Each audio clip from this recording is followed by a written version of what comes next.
સમાચાર પ્રાપ્ત થઈ રહ્યા છે છોટાઉદેપુરથી। છોટાઉદેપુરની અંદર નકલી આઈટી ઓફિસર બની 15 લાખની ઠગાઈ કરવામાં આવી। આ પ્રકારની વધુ એક ઘટના સામે આવી। ખટાશમાં આયુર્વેદિક દવા વેચનારને ત્યાં નકલી આઈટી ઓફિસરે રેડ પાડી હતી। 26મી જાન્યુઆરી 2023 નકલી આઈટી ઓફિસરે અહીં દરોડો પાડ્યો હતો। આખી એક ઘટના પ્રકાશમાં આવી છે। છોટાઉદેપુરમાં 15 લાખની ઠગાઈ કરવામાં આવી હતી। નકલી આઈટી ઓફિસર બની અને 15 લાખની ઠગાઈ કરી હતી। ખટાશમાં આયુર્વેદિક દવા વેચનારને ત્યાં નકલી આઈટી ઓફિસર બની અને રેડ પાડી હતી। 26મી જાન્યુઆરી 2023ની આ ઘટના છે। નકલી આઈટી ઓફિસરે અહીં દરોડો પાડી અને તેમની પાસેથી 15 લાખ રૂપિયા પડાવ્યા હતા। 2 વર્ષથી ફરાર એઝાઝ શેખને આખરે પોલીસે દબોચી લીધો છે।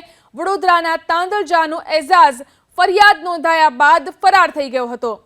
તો હવે આ આરોપી પોલીસના સકંજામાં આવી ચૂક્યો છે। નકલી આઈટી ઓફિસર બની 15 લાખની ઠગાઈ કરી હતી।